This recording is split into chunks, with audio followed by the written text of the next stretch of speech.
Hello everyone, so today I'm at the brewery, so I'm gonna go in and meet the owner. Alors là, c'est parti.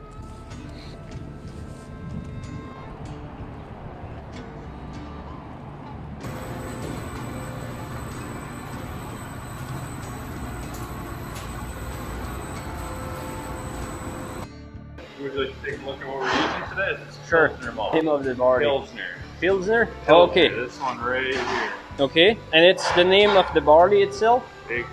Correct. Yeah, Pilsner barley. Or Okay. Pilsner malt. And what Tanner would be called is just malt barley. Right? Is it all Pilsner?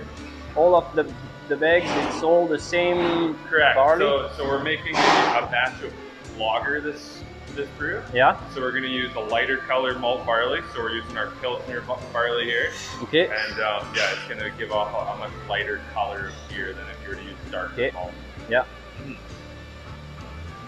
And with this is, I saw something that says with 200 grams of barley you make 1 liter of beer. Is it about? I believe that's around the metric. You'd have to ask Tanner Yeah. a bit more about that than me, but Right. yeah. And here you have all that would be for how many liters of beer? Like We're how gonna many liters of beer do you do every time? Yeah, so this batch we're going to be making, we can look back at our old batch, but this batch we're going to be making approximately 1,800 liters Okay. of beer, using about 325 kilograms. Okay, yeah. Nice.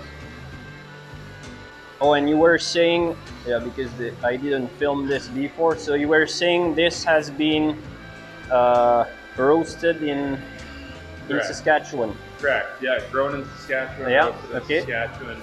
Okay, and you know the farm? We do know the Yeah, farm, yeah. okay. It's called Maker's Crafted Malts. They're in Oh, yeah. Rochester, Saskatchewan. Okay, so that's what they do, I guess. That's what they do, yeah. Okay. They make craft malt for breweries. Mhm. They're one of the top craft malt barley producers in Saskatchewan for Yeah. breweries. So, Okay. yeah, lots of different breweries. I believe our farm, the barley we do is more for bigger breweries, and I don't even know if we know to which brewery it will go. I think it's just sold on the market, and Okay, yeah, so it's different. mass produced and Yeah. a bit different. Okay, yeah, Exactly. fair enough. Take a look in here. This is where we're going to be sending the malt barley up this auger spout here. Okay. It's going to come in through the top with some hot water. Mhm. This rake will start spinning. It probably won't stop spinning for about 2 hours, just constantly mixing the barley and hot water together. Okay. First step is to have a set amount of water at a set temperature, meet the crushed barley and hydrate it so that it comes to a certain temperature where it's going to sit at for a period of time. And that's where the enzymes start doing their work. Okay.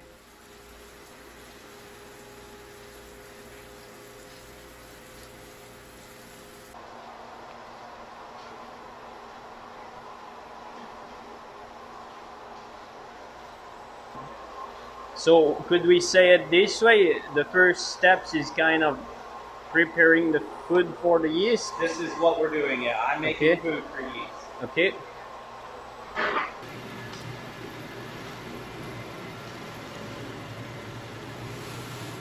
So here is brewing Pilsner, and now he has to break the kernels in order to have it mixed up with the water.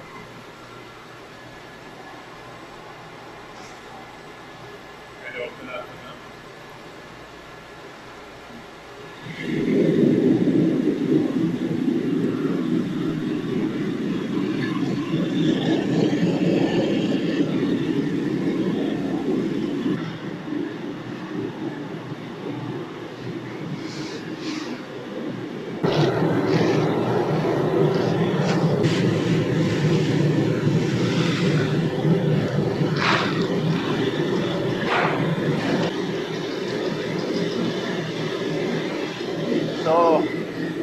they put all of the grain in there, and this thing will chop it a little bit, and then with the auger, it goes up into the.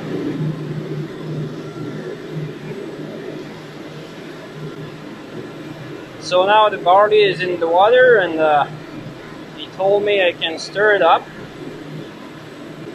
So the idea is that the barley goes well in, is mixed up with the water.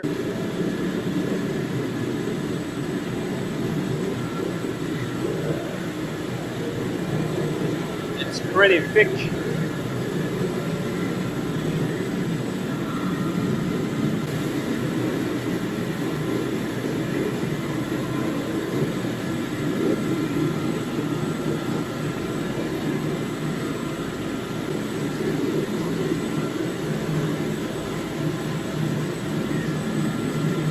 The barley husks are adding filtration. This is rice hulls, but Yeah, I'm just basically adding more like barley husks to the mix so that it adds more filtration depth. After this sits and rests, we're gonna circulate it. Yeah. So it's gonna be running through itself continuously. Now it's getting pretty full. It's gonna be pretty full. I'm maxing it out. Okay, yeah. Less water, more barley is going to mean a higher alcohol content, a higher sugar. Okay. So you can see how it's kind of like a milky color. Mm-hmm. And we have to make sure everything is well mixed up with the water. So the starches in the barley are just doing like a quick protein rest. That's just to aid in clarity right now. It's like really milky. Mm-hmm. That's because the starches haven't dissolved into sugars yet. Okay. As I start to heat ramp it, you'll notice that it exits out of the protein rest and starts going into the sac rest, and that's where the enzymes start converting all the starches into actual sugars. Okay. But I gotta take a sample of this, so I'm gonna grab a sample to check the pH.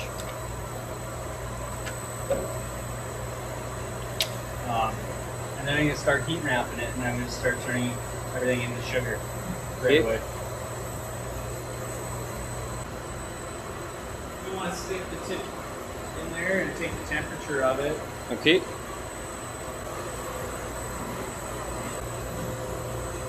So now we're taking the temperature. Looks like we are at 50 degrees Celsius, which is perfect. That's Okay. the temperature we want to reach for our first protein enzyme extraction. Okay. So 50 Celsius. Exactly. Perfect. So for the next about 2 hours, we'll just be steadily increasing the temperature and letting that rest. Hey guys, I will use this time to let you know that more videos like this one are coming out the last weekend of every month. A series of videos is coming out soon, where we will see how our food is produced. I can't wait to have them coming out. Now let's see how beer is made.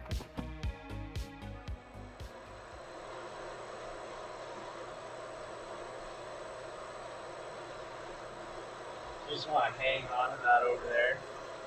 I'm gonna take my paddle and give it a stir. Okay. So we are 2 degrees off so far.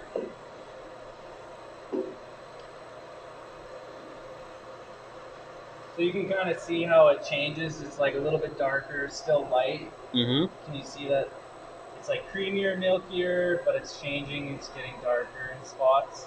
Okay. That's where it's changing from the starches into sugars. So it's Mhm. turning into sweeter wort, not Okay. like starchy or doughy kind of starch. Kind of. Does it smell a bit more sweet? Yeah, it's gonna start smelling like a lot sweeter malt, kind of Okay. bready, honey. I like the smell. Yeah, it smells great. Yeah. It always smells great in a brewery. Yeah.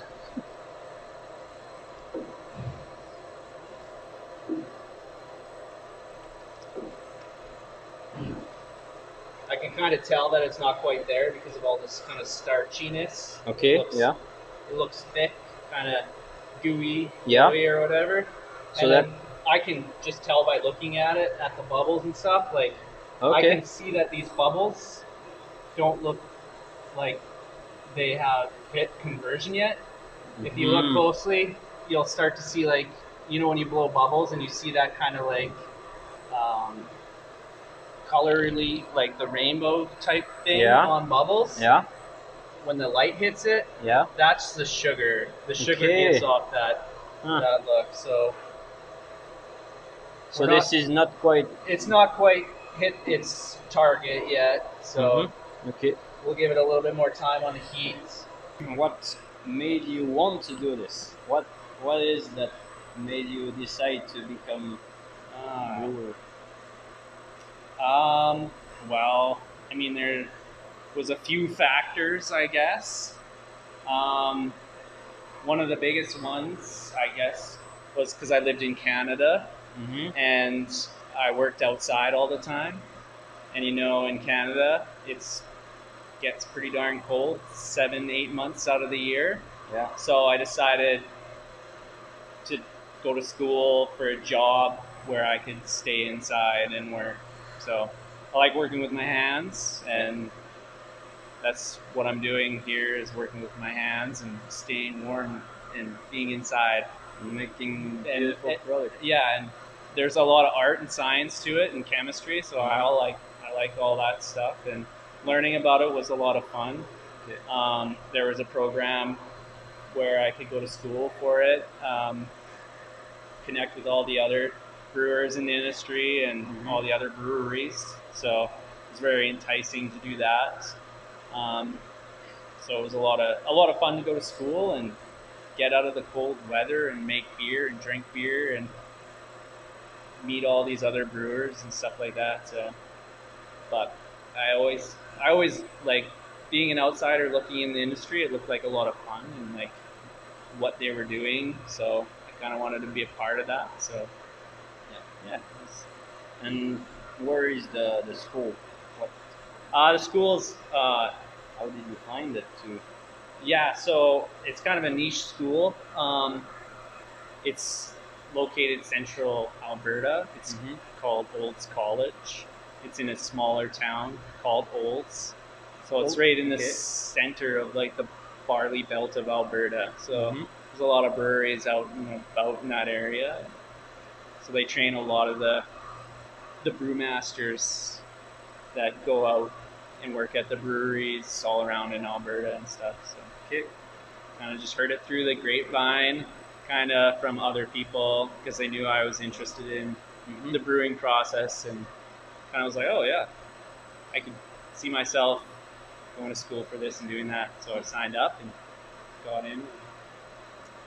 Graduated like 3 years ago, I guess. Yeah. Okay. Yeah. So who started this brewery? It was started by my dad. Okay. Yeah. And then I took over, and I've been doing this for about 2.5 years now. Okay. And before your dad were brewing? My dad started it himself. Yeah. So he started this in the year was 2009. Yeah. Is when he opened it and started it. Okay. He had a gentleman from a big brewery in British Columbia come here and help him design it and build it. And then he hired his own brewmaster and production staff, and they started making beer in 2009 here.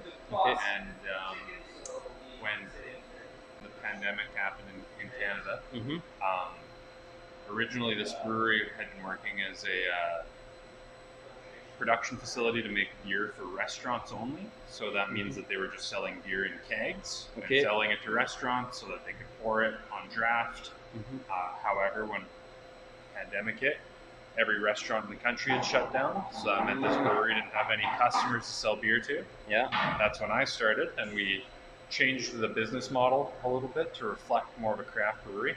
We invested in a canning line, and we started canning our product So when Tanner and I started working together, we created some new recipes, rebranded what the brewery looked like, and then we started selling cans of beer to the various liquor stores across Saskatchewan. Okay. Just a way to make ends meet during the time that we couldn't sell beer to restaurants. However, when restaurants reopened, we started selling beer to restaurants across the city, and now we sell beer to restaurants in Saskatoon, Regina, Alberta, so different provinces. But yeah, That's amazing. yeah, it's good stuff. Yeah. And did you keep some recipes? Did you keep some recipes from your dad? I did. We kept one recipe from my dad, one that he had originally started. It is our dark ale that we do. That's an original recipe, and we use local Saskatoon berries in it as well. So it doesn't add a fruitiness to the beer; it just adds some residual sweetness, sugar for the finish of the beer. So that is the one recipe that we've kept since the origination of the brewery. Nice. Okay, I have to try this one. I like. I'll send you guys off with some cans of beer. So is this the beer, the barley and the water?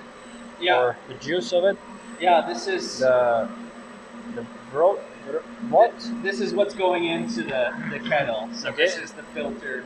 You can see in here. Stuff. I'll grab a. So now the liquid is going from this tank to this tank, and the barley is staying in this one when the liquid only will be in there. So this is just my grant. So this is what the wort looks like. I'm pulling it off. Okay. So it's pretty clear, right? It's just got, and that's what I want. I want that clear, that sugary wort. And it's about how the beer will look, the color? Pretty close, yeah. Okay. Pretty similar. It's going to be a light color.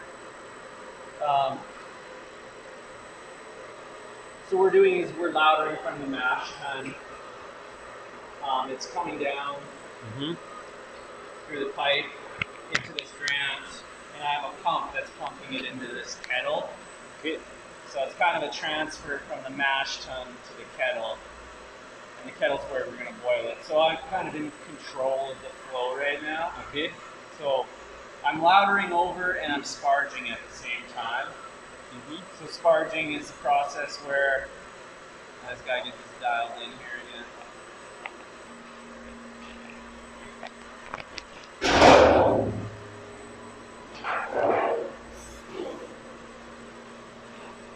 So this is the sparging that I was talking about. So I'm sparging hot water on the top of the mash bed, and then collecting the sugary wort out of the bottom. Okay. So I'm basically replacing it, trying to extract as much. So what you want falls down in the tank. Yeah. Okay. And this is replacing what I'm taking and pulling out all the stuff. It's helping to push it down and pull it out. Okay. So I start with X amount of liters of really sugary wort, and then as I sparge, the sugar goes down and eventually turns into like a low sugar liquid basically, and that's when I stop. And by the end of that, my kettle should be where I want it to be for volume wise. Okay. So that's kind of like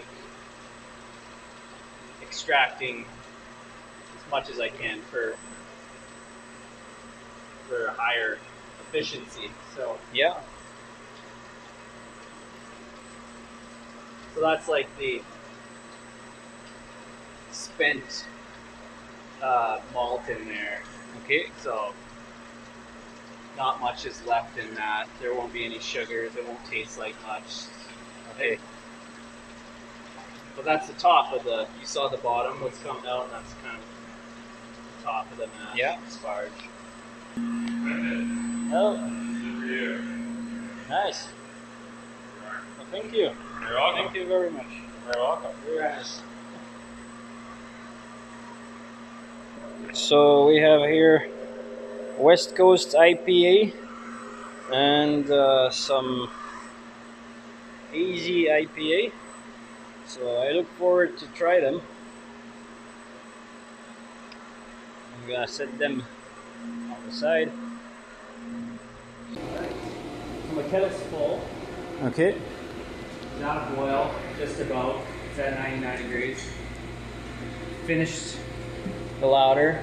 Got the last bit of water out of the mash tun. Yeah. I put in there. Okay. So put the right amount of water in there just for it to reach the capacity that the kettle holds. So I'm about. So I have the kettle pretty much maxed out. Yeah. Okay. I'm just gonna crank up the steam just a little bit more and get it to a rolling boil. Right now it's just simmering. Once this rolling boil starts happening, there'll be like a thing called foam outbreak, and it'll really want to like foam out of. It's gonna turn the steam up.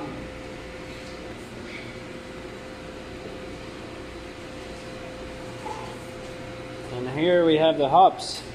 We got the hops. We have a high alpha acid hop, so that we can add a lot of bitterness with Okay. a lower amount of hop pellets. So this is T90 hop form. So Okay. you can. That's the variety of the plant, or The variety is CTZ, so Columbus, Tomahawk, Zeus. Okay. So they're like a really high alpha acid variety. yeah. And the alpha acids are what we use in the boil to give the beer bitterness. So it gives it that the alpha acids isomerize in the boil and give it that bitter finish. Yeah. So, Okay. so you can see it's almost coming up to boil. I'm actually going to take a sample now because I'll Smells be good. testing on it. But yeah, Okay. so this is all foam, Yeah. proteins. They're Proteins, gonna get boiled in there. You can see it's starting to foam up here Yeah. quite a bit. Well, I'll have to watch it for a little while, but I'm just gonna grab a sample so I can check the gravity and the pH of it. Okay.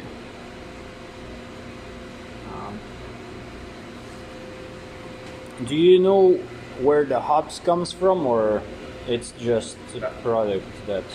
Yeah, actually, it's a good question. Whoop, I'll spray this foam down. Keep it so it does this foaming thing right off the start of like when it's coming up to a boil here. Yeah. Okay. It's just all the proteins getting released and oxygen going back in there, foaming. Okay. But yeah, the hops come from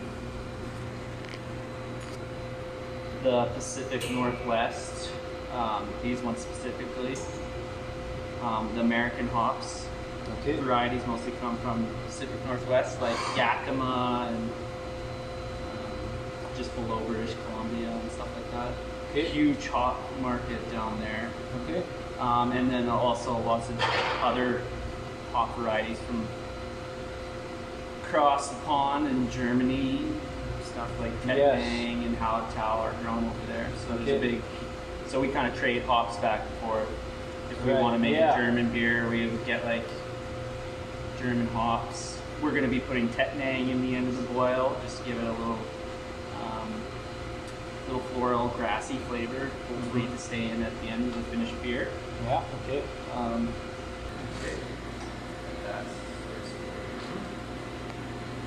You want to come up here? And You kind of. I just kind of got to watch to make sure she doesn't boil over. So.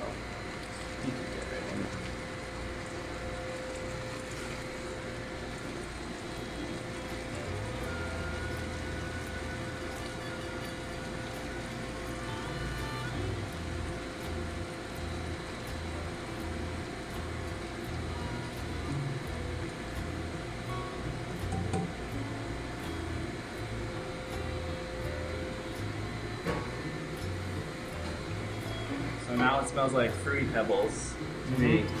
Every time I add the hops right at the boil, it reminds me of Fruit Loops. Fruit Loops or Fruity Pebbles. Ah. This is only the barley? Yeah, this is all the spent barley that we extracted all the sugars from. And this will be sent to a farm, you said, right? Yeah, this is gonna go to a farmer. Dairy farmer? Well, it goes to a farmer. Well, not a dairy farmer. It can go to a dairy farmer, but our specific farmer, he just has goats and sheep. Yeah. And, and he feeds his cows. Okay. No, not cows. Not this farmer, but yeah, any cattle farmer can help themselves to spent grain if they so wish to. There's still a lot of residual stuff in there. Like I don't pull all the sugars out of there.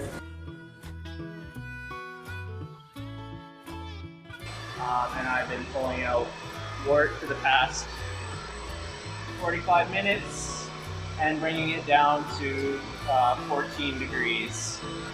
But so now it's already going to... It's already going, so it's actually... Okay, I can actually just show you. It's coming through the side of the kettle because I did the whirlpool. So I spun the tank. Yeah. So all the particulate matter kind of pulled to the center. So now I'm taking the clear sample of wort and sending it to the knockout line from the side of the kettle. So it's going down into a pump, and the pump is pushing it through this pipe and down this hose.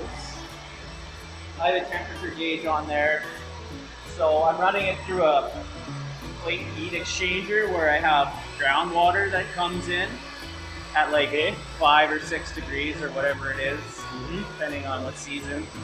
Here it is through a sight glass, really clear. So you can monter le sight glass.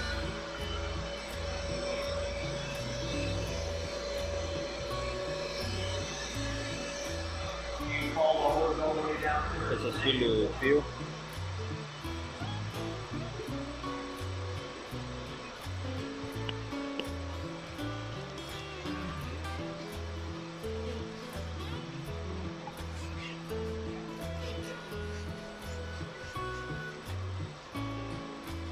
now just running into the tank.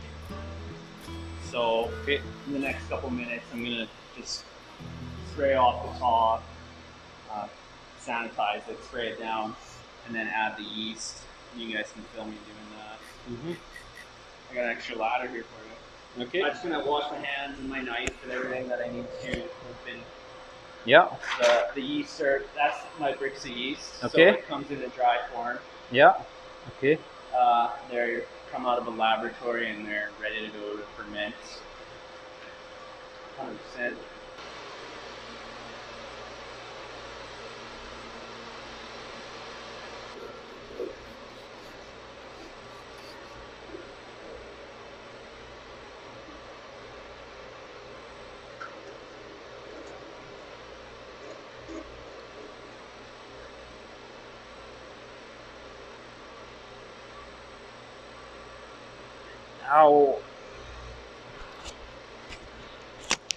How much of an importance does it have, the yeast for the beer?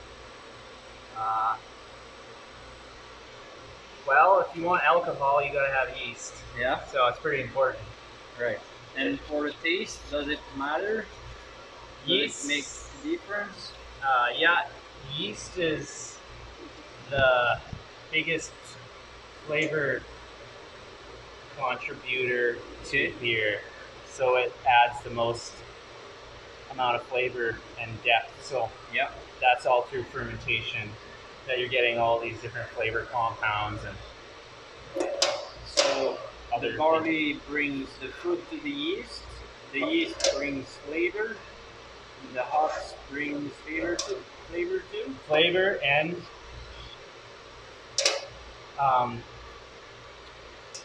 shelf stability. Okay. Another thing that hops adds to the wort is stability that we Okay. didn't talk about. And at the beginning they didn't have it, right? In Uh, beer?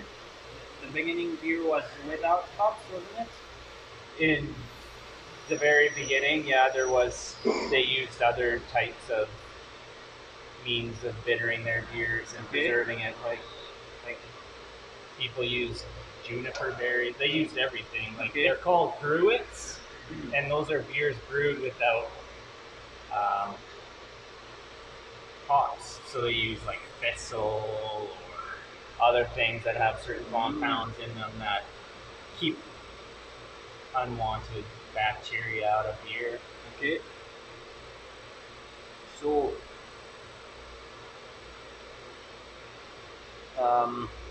honey, is it something they would do, or that has nothing to do with Honey? Yeah. Yeah, honey can go in beer. That's just adding like more fermentability, more fermentable sugars. So all that honey turns into alcohol, basically. Yeah. Okay. So honey's a good thing to put in beer if you want more alcohol. Okay. It's basically just a sugar, and it fully ferments out.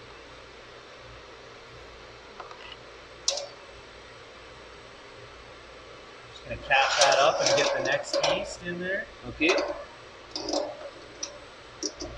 So it's just very, very tiny granules. Yeah, it's really small granules, and the yeast are living on that kind of surface area, I guess. Okay. You can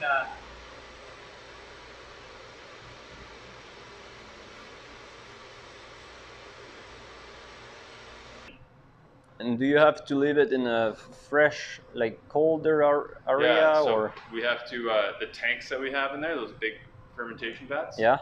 they have a pump system that goes around them that Okay. pushes cold glycol. Glycol is a cooling agent. Oh, okay.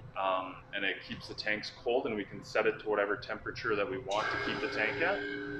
So that way it keeps it cold, yeast likes it, heats up all the sugar. Okay. You see these hoses here? Yeah. They connect up into the white hoses here. So that pushes the glycol into the tank. And there's a protective layer around the beer. And then that's the cold glycol that gets to go all around it. If you come and touch this, it feels a little bit cooler. Yeah. So all the glycol is going around it, pushing all the beer, making it nice and cold to the desired fermentation temperature. Okay. Yeah.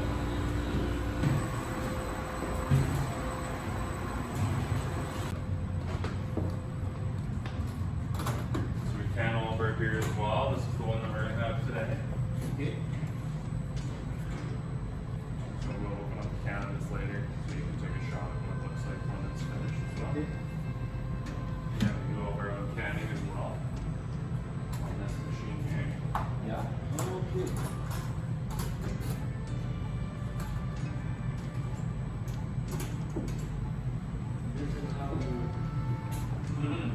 So this hose here hooks up to a keg.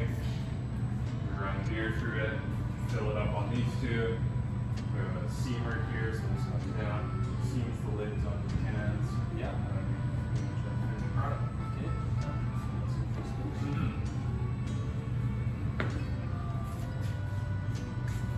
And then, well, I guess.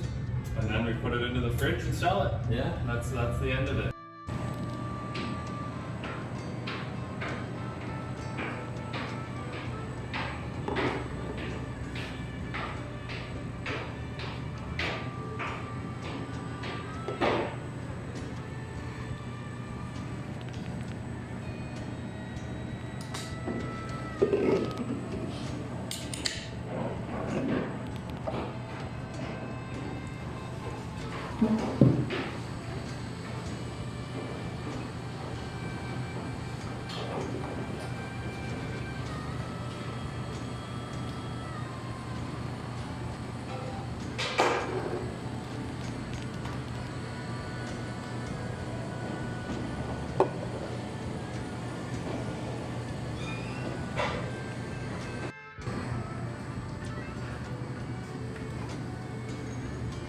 Benny, I'll get this.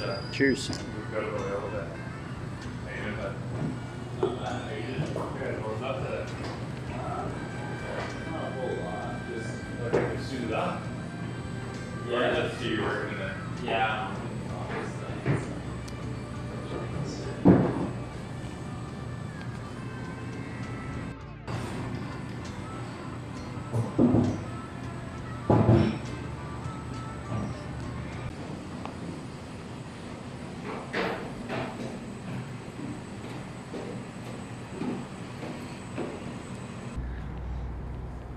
So it's the end of the video.